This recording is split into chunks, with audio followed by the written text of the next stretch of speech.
Shabbat, Parshat Vayakhel Pekudei, as well as being Shabbat, Parshat HaChodesh. I will tell you, nobody needs me to say anything about what's going on in the world. Everybody, Baruch Hashem, in this age of social media is well aware of what's happening and what our Gedolei Hador have told us to do and how to act. And I implore everyone to listen to the Gedolei Hador and not try to be or outsmart or beat the system. There is no beating, no system here, or anything like that. Rabbi Shai Tahan Shlita put out a beautiful video the other day. I would encourage everybody to listen to it, as it gives you a perspective of how a Torah Jew is supposed to view the events that are happening. I'd like to learn a couple of lessons on the parasha and to see how we can tie some of it into our current experiences and what we can learn from them. Parshat Vayakhel Pekudei, for a lot of people, are just, we consider them to be filler parshot. This is just, it's the same thing pretty much as Parshat Trumat Titzaver. We collected the money, right? There was an announcement, collect the money, we're building a Mishkan. Titzaver, we're going to make the clothing of the Kohanim. And then Vayakhel Pekudei is pretty much, we did it. We built a Mishkan, and that's how we build it, and there's an accounting for everything. And Pekudei, and this is the Kohanim's clothing that we made. And it's hard to understand why the Torah would spend so many Pesukim, 122 Pesukim in Parshat Vayakhel, 92 Pesukim in Parshat Pekudei, to repeat everything it has already said in Parashat Terumah, in Parashat Tetzaveh. We know that every letter in the parasha is so important and teaches so many things, so many halachot. I learned from a few words in the Torah.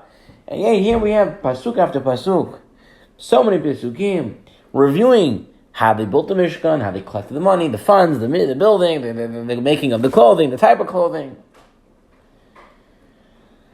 So Rav Pam, Rosh Hashiva, Rav Pam, Zechatzdik L'Bracha, he explained that there is a difference between Parashat Trumat Tetzaveh and Parashat Vayakhel Pekudei. You see, in Parashat Trumat Tetzaveh, Hashem was commanding them, you guys shall make. You shall make. You shall make this. You shall do this. You shall do this. You shall do that. And here in this week's parasha, Vayakhel Pekudei, it became a vayas. It became, and it was made. And they made it, and he made it. It's described that it actually came, it became a reality. You see, Rabotai, a lot of times, people, organizations, groups, come up with beautiful ideas. We're going to make, we're going to do. And then they start, and for whatever reasons, they get discouraged, things happen, and all the plans do not come to reality. And so in this parashat, there's a big hidush, that all the plans that the Jews wanted to do actually came true. We all go through an Elul, we all go through Yamim Noraim, and we say we're going to change, and we're going to become better. And the year begins, and it's Hanukkah, and it's Purim, and most people fall back into the same, if not worse, than what they were before the year started. Every 7.5 years, they start Daf Yomi over again, and people say, we're starting, we're doing it. And people finish Masechta Berachot, they come to Masechta Shabbat like we're in right now, and come Shabbat, Bo Shabbat, Ba Menucha. Come Shabbat, comes the rest. People say Shabbat's too hard. There's so many different things. And they give up. Vayakhel Pekudei is teaching us a lesson. That plans need to become reality. I recently heard that people are telling us, the Chachamim are telling us that these days, the experience that we're having is really, Amim Noraim, they're really days of awe. People are in shock. People are not understanding what to understand, how to behave. I will tell you, what about Rosh Hashanah Yom Kippur when we felt these feelings? Did we even feel these feelings? And if we did, how did we pursue? What was our plan? Maybe it's time to get back on track. Maybe it's time to do something about it. Maybe Hashem is giving us a second dose of days of awe for us to get back onto what needs to get done.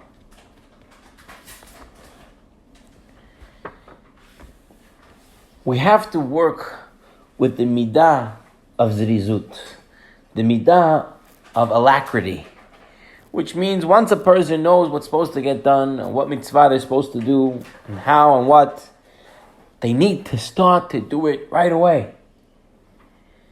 Not to, I have a plan, and I'm going to think about it, I'm going to talk to somebody, and I'm going to do it. No. There's a mitzvah that needs to get done. You go and you do it. David HaMelech wanted to build the Beit HaMikdash. He called the Navi, Natan, to come to him. And he said, there's no Beit HaMikdash. I'm living in a fancy palace and Hashem doesn't have a Beit HaMikdash. And he requested permission to build a Beit HaMikdash. Natan the Navi liked what he heard, and he told him, go ahead, do whatever you want. Go ahead and be successful, build a Beit HaMikdash. And that night, Hashem comes to Natan Navi in a nevuah and tells him, you got to tell David HaMelech to stop and go tell him right now. Because David HaMelech will not be building the Beit HaMikdash. It would be his son, Shlomo. In the middle of the night, Natan had to run to David. Why couldn't he wait for the morning? Why did he have to go in the middle of the night when he had his dream? And Rashi explains, Hashem said to Natan, David is a man. He's mahirhu. He works quickly. He has the midah of zrizut. As soon as you told him that he can build a Beit HaMikdash, he's been already planning, hiring, ordering building supplies. You don't stop him now. It's going to be too long, too late. You have to go in the middle of the night. Don't even wait for the next morning. This is the midah of zrizut. Rabotai, right now, people are thinking upon themselves certain things. One of the most important things a person can do during the days of awe, of the Yemim Noraim, the days of awe that we are in right now, is to learn Musar. To take a Sefer Musar, whichever Sefer it may be, Chavat Levavot, Mesat Yisharim, to learn it with one's spouse, to learn it with one's children. Best is to learn it on your own first and then share it to the children, to the family. Because the whole world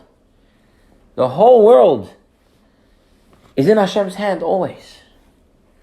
I heard today from my Rosh Yeshiva of Reisman Shlita, he said a story over that was told to him by someone else, and the story goes that once a psychologist saw the Rosh Yeshiva of Rabbeinu Yitzchak Elchanan of Yosef Ber Soloveitchik, and he said, the Rosh Hashanah tefillot, the Yom Kippur tefillot are beautiful. The Yamim Noraim tefillot are beautiful. But one part of the tefillah concerns me. He says, as a psychologist, I find that fear is a terrible thing. And in the davening, we say, Uchen ten pahdecha. And similarly, Hashem, put your fear upon us. I don't like this part of the tefillah, he says. How can a person want fear? He says, all I deal with in my practice is people who have all sorts of fears, and I have to try to get the fears out of them. And here we're praying for fear. And the great Rosh Yeshiva of Yosef Ber Soloveitchik answered back and said, you see, you're making a big mistake. When a person has Yirat Hashem, when we are praying, Hashem, please give us your fear, we're asking that we should have fear of Hashem, of HaKadosh Baruch Hu. And when a person has fear of HaKadosh Baruch Hu, he has no other fear in the world. That's why we say in the Anenu upahad Yitzchak, in the fear of Yitzchak. Ever thought about a pahad? Fear? Yitzchak. Yitzchak means laughter. And then we say the fear of pahad Yitzchak. The fear of Yitzchak. Yitzchak is laughter. How is that? Because when a person has fear of HaKadosh Baruch Hu, he's free from all other fears. He's able to live with ruhat hanefesh, with peace of mind. He's able to enjoy. During these days, the second chance of days of awe that Hashem is giving us, it's important for us to understand this. That we need to have fear of HaKadosh Baruch Hu and fear of Him alone. And understand that everything happens here, it happens with a calculation, and Hashem is doing everything. And Hashem maybe wants us to see what we're going to do. Just like in Yamim Noraim, Rosh Hashanah, Yom Kippur, we're told to take a Kabbalah upon us. What's the Kabbalah that we're taking upon us now? A person can't go to Minyan. No one's allowed to go to Minyan now. You can't go to Shul. That doesn't mean you can't pray. It doesn't mean you can't pray with Kavanah. It doesn't mean that you should be praying in a place where you're going to get distracted. You should find a room in the house that you're going to know you're going to have some kavanah. You can tell the family, I'm praying now. And you got to give it the proper respect. Let's move on to another lesson in this week's parasha and see how we can apply it to our times.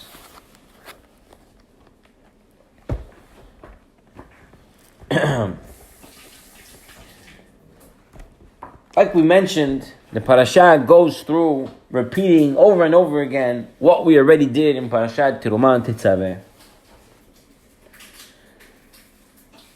Why does the Torah go through all of it in such great detail and in lists?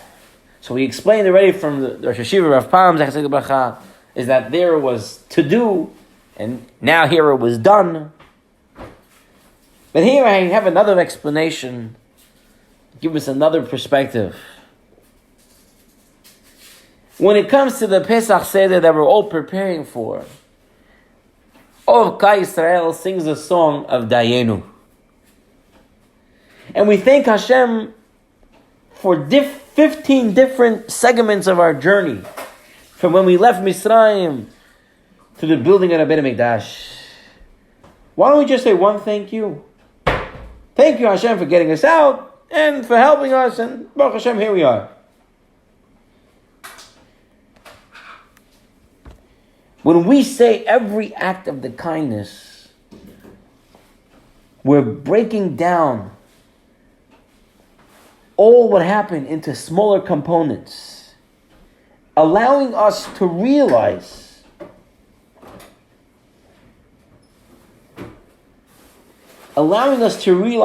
every step and every chesed that was done to us. You can't just say a blanket statement, thank you for everything. A real thank you is a thank you when you zone in on what was done. Similarly, Hashem is now reiterating and saying over all the components of the construction of the Beit HaMikdash, of the Mishkan, and the details of the clothing of the Kohanim are going to wear while they serve Him, to show how much we must appreciate every aspect of closeness that we can come to HaKadosh Baruch Hu via the Mishkan. When we understand that every detail, all the Amor, what exactly was used, all the Simanim, all the Ramazim that are in the Mishkan, and the Beit HaMikdash, and in the Kohanim's clothing, and everything that's done there, and how that helps us get closer to HaKadosh Baruch Hu. That is an amazing idea. And that's why it's worth it to spend so many psukim to tell us to look at the details. Look how much a person has to appreciate that he's able to come so close to Hashem through all these vehicles, all these instruments that Hashem gave us to come closer to Him. There's a famous story that's said over about the great Rav Shimon Schwab, Zeh Chasadik Libracha, the Rav of Kahal Adat Yeshurun in Washington Heights. When he was young, he was learning in the Mir Yeshiva in Poland. And the mashgiach of the yeshiva was Rav Yerocham Levovitz. Rav Yerocham Levovitz used to provide the boys of the yeshiva with money to travel home for the holidays. The boys would borrow the money from the kupa, from the money box, and when they came back after Yom Tov, they would return the money there. One Pesach, the young Rav Shimon Schwab borrowed money for his trip home to Germany. Upon returning to the yeshiva a few weeks later, he replaced the money he had borrowed, and then he went to the mashgiach, Rav Yerocham Levovitz, to thank him personally. And he was shocked at Rav Yerocham's reaction. Instead of the mashgiach being happy that the man acted like a mensch and showed appropriate appreciation, Rav Yerocham responded in the opposite manner. He told Rav Shimon Schwab, you know, you're not following the halakha. You're doing ribis devarim. You're thanking me. It's extra. You're paying extra than the loan that you're supposed to repay back.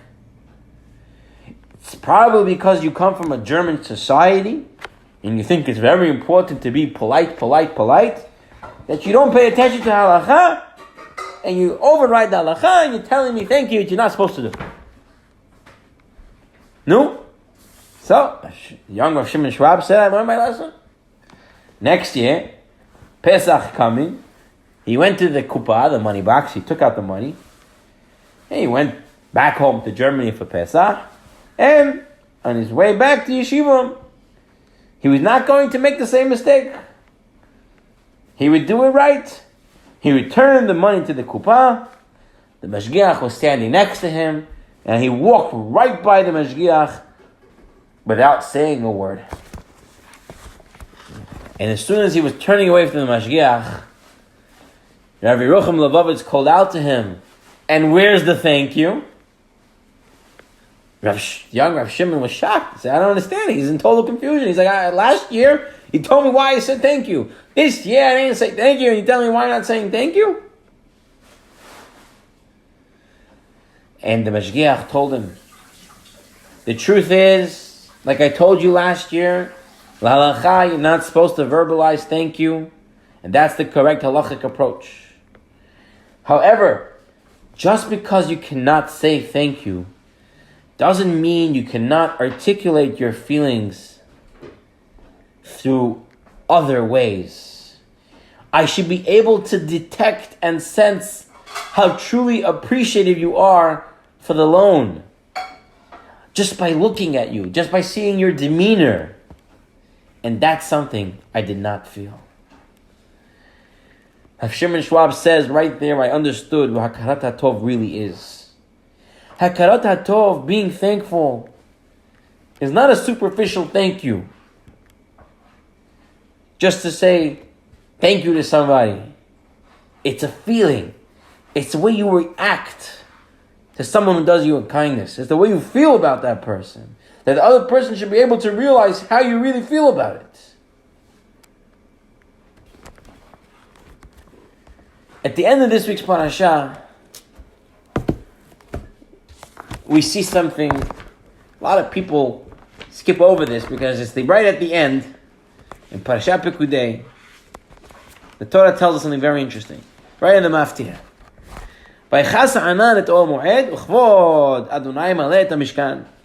The cloud covered the tent, and Hashem's glory filled the Mishkan.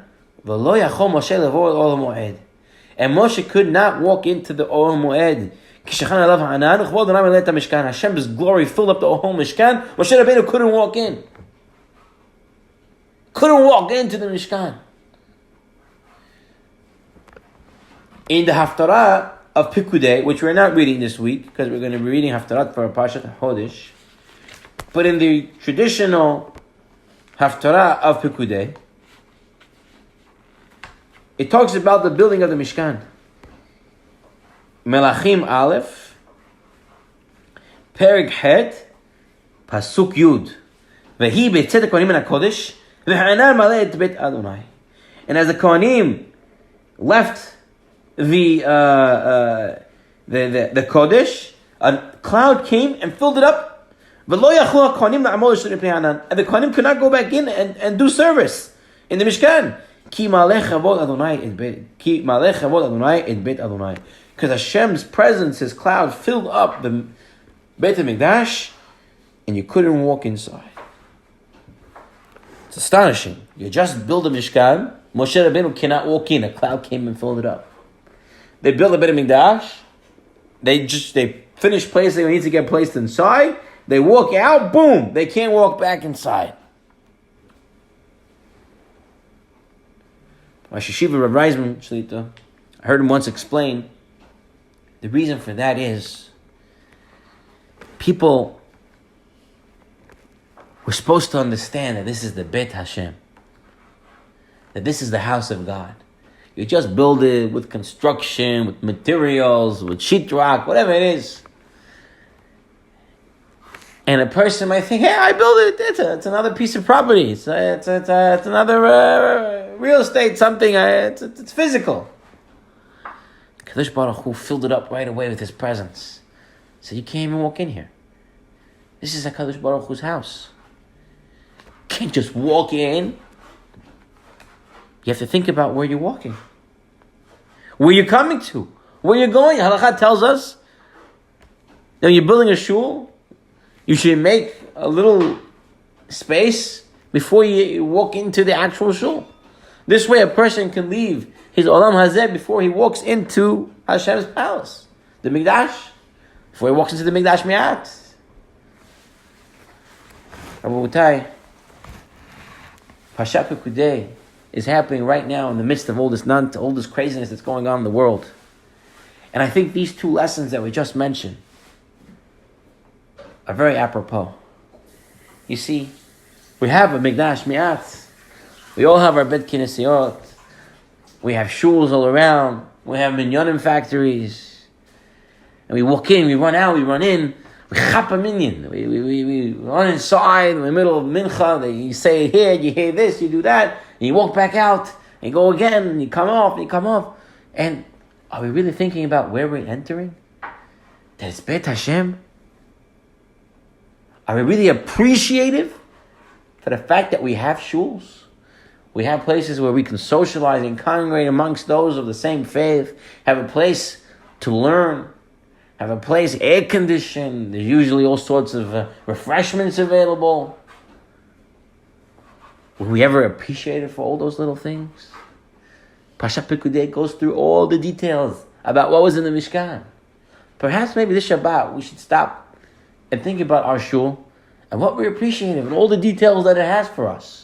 People are very easy to always criticize of what the shul is and the rabbi and what they said and what they did.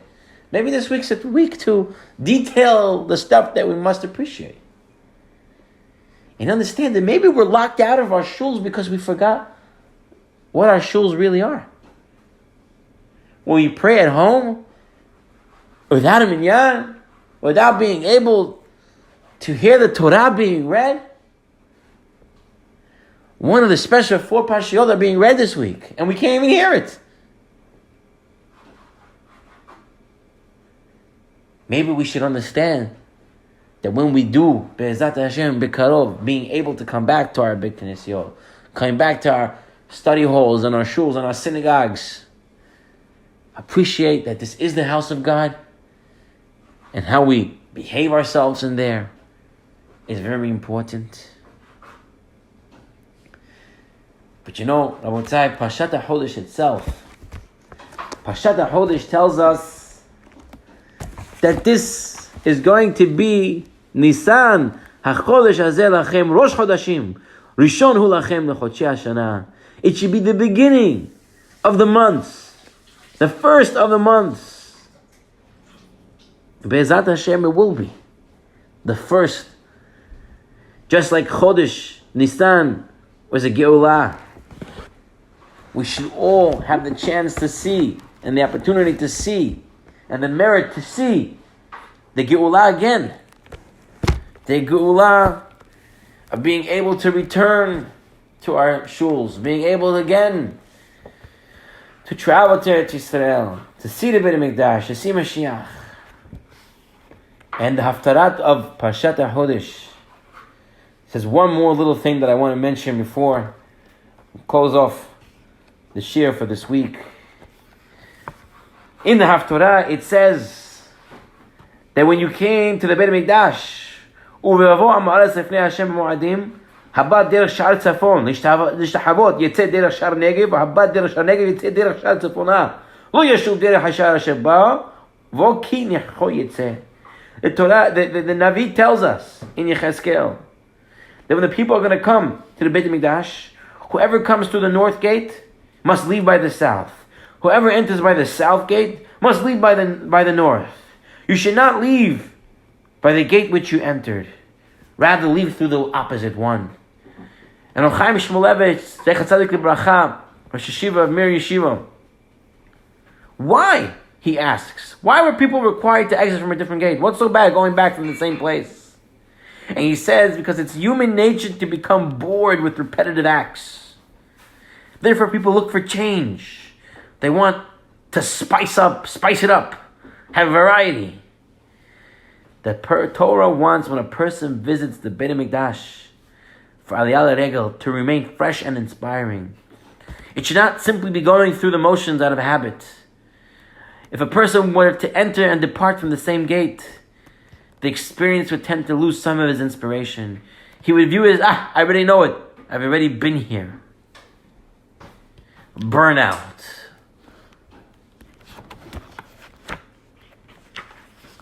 Maybe some of us thought we were already burnt out. They're going to shul, back and forth, same story every day.